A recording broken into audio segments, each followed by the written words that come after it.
Beyond the Mic with Sean Dillon.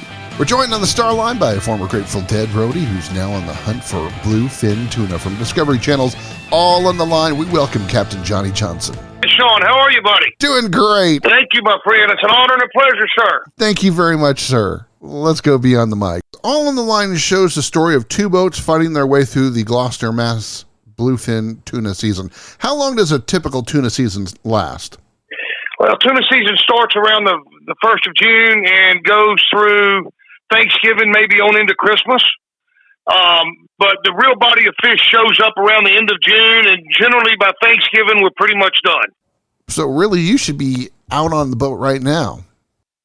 That's exactly right. We're going to start hot and heavy this coming Monday, and we'll fish 7 days a week, 24 hours a day, 30 days a month till Thanksgiving. Growing up in Alabama, how did your love of fishing start?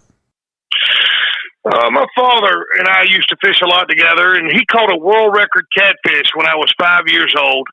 And then when I was 9 years old, he broke another world record, and I've been hooked on these big fish ever since. I have been chasing giant fish all over the world my entire life. You have a reputation of being willing to help anyone, anytime. Well, I believe in a fellow called Jesus, and I'm a godly person, and I believe in helping as many people as you can along the way. I know that people have helped me along the way, and try to spread a little light instead of all this darkness that's being spread around right now. And the fishing community is parallel to that in a lot of ways. For example, maybe you don't get along with a guy 100%, or maybe he's not one of your best buddies, but there's an unwritten rule that you never leave anybody behind and out on the water. So we out there, a lot of people are very competitive out there, and I understand that aspect of it. But when it comes right down to it, if anybody's ever in trouble, then most fishermen would literally risk their lives to go help somebody. Well, in the pilot episode, you went out during some nasty water. What's the nastiest set of waves you had to fight to grab a tuna? I've been in some, generally we get caught in that rough water. The North Atlantic, the nor'easters come up pretty quick on you sometimes, and the weatherman's not always right. And they might be calling for 6 to 9 foot seas, and before you know it, you're in 11 to 14s, and it's tossing you around pretty good. It's hard to land 1,000-pound fish in real rough water, but we just can't afford to miss a day. Like you mentioned, the season is pretty short, so. Our goal is to land a fish every single day and bring it home so that we can take care of our families and the people that we love, Well, that's one of the things that so interests me. Not only are you doing it for your family, but on the Subdivider, you have 3 families that depend on that fishery. That's correct. If the Subdivider, if my boat does not produce, then, the 3 families that are tied to my boat, don't pay their bills and can't, take care of the people that they love. So, as captain, it's a really big responsibility. Not only are their lives in your hands every single day, but their financial lives are basically in your hands too. If you don't produce, then you don't make money. If you don't make money, you can't pay bills. So a lot of pressure from that aspect as far as being the captain goes and the boat owner.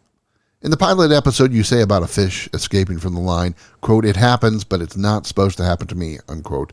Does this battle royale between the Subdivider and a fish with nearly a 4-inch eye eat at you at a daily basis, or have you found peace with the war? Well, it's very competitive. I mean, you work so hard to get that bite, and so there's nothing more important at the time when that rod's been over and it's screaming out line at 40, 50 miles an hour. The one thing on your mind is, how am I going to get this 800-pound fish, this 1,000-pound fish to the boat, to the top of the water, and get it in my boat? And there's so many things that can go wrong. It's just unbelievable of the mistakes that you can make. And everything's got to go right to land that giant. And believe me, they're beasts. They are giant beasts. And, contrary to what some people believe, there's more giant bluefin tuna in the world right now than there's been in 40 years because of one of the things we're doing on the show is promoting to these younger guys. One of the things I'm teaching these younger guys is it's not just about catching a fish. It's about taking care of our ocean. It's about taking care of our planet. It's about taking care of the bluefin species. That's why we are really believe and we push sustainability, and we catch them one fish at a time. So that 4-hour battle, that 5-hour battle, it's a battle of a lifetime every single time you hook one. So it's an amazing challenge every time you hook a fish, which keeps my adrenaline pumping. And I tell people all the time, I still get butterflies in my stomach when that rod bends over like a little kid. And I've told my deckhands when that stops happening, it won't be fun anymore. But it's definitely worth spending that time out on the water and fighting these giants. It's just my passion. Time's running out, so it's time for the Rocking 8. 8 random questions. Answer with the first thing that comes to your mind. There is no pressure. Well, since you were a roadie for the Grateful Dead, what's your favorite Grateful Dead song? Oh, that's a tough question. I would have to say Estimated Profit. From living in Hawaii, do you like Spam? Yes. Favorite fish to eat? Bluefin tuna. Most interesting thing you did growing up? Work for the Grateful Dead. You're out in the water for sometimes an hour, sometimes 14 or more. What do you do on those longer days to relieve the boredom? Sometimes 2 and 3 days at a time. Sometimes if you're a true bluefin tuna fisherman, you're never bored. You're working all the time. The harder you fish, the more catch you'll fish. And there's a lot to it. You just don't go set your lines out and forget about it. There's constantly work to be done all day, every day. You barely have time to eat, to be honest with you. Other than tuna, favorite fish to catch? Giant catfish. When you take people on charters, do you get the same energy when they land a fish than when you on a daily basis land a fish? You know, I think when I take people on charters, it's a much higher level energy because it's their first fish. And to see them watch that fish come circle up under the boat, you got this 1,000-pound giant beast come circling up under the boat. And the first thing that goes through most of their minds is, how in the world am I going to get that fish on this boat? And, you know, I get so excited for them because it's their first giant. And I know what it feels like to land a giant. And I land one every day, every other day.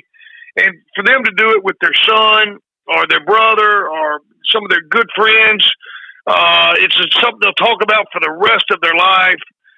It's a lifetime experience. So I would say that the energy is much higher on a charter than it is when I'm doing it, you know, for what we call meat fishing, or we're doing it, you know, just to catch a fish to sell the fish, which I don't really do much of anymore. I did that for years and years. But these days, you know, I've been booked every day 100% for the last 7 or 8 years. And now that we're filming on Discovery, I even have less days to film. So, but I really enjoy taking charters out. It's a lot of fun. And the adrenaline is, I would say, quite a bit higher than when it's just me and my deckhands. Favorite memory of your family? I would say Sunday after church at Grandma's house, the whole family getting together and eating a huge spread. The prayer that my grandfather would give to the family before we sat down and ate Sunday dinner is probably the most my favorite memory of my family. All in the Line airs Tuesdays, 9/8 Central on Discovery. Captain Johnny Johnson, tight lines in your future, and our thanks for talking with us today. Thank you for your time. It's been an honor and a pleasure, sir. And that, my friends, is Beyond the Mic.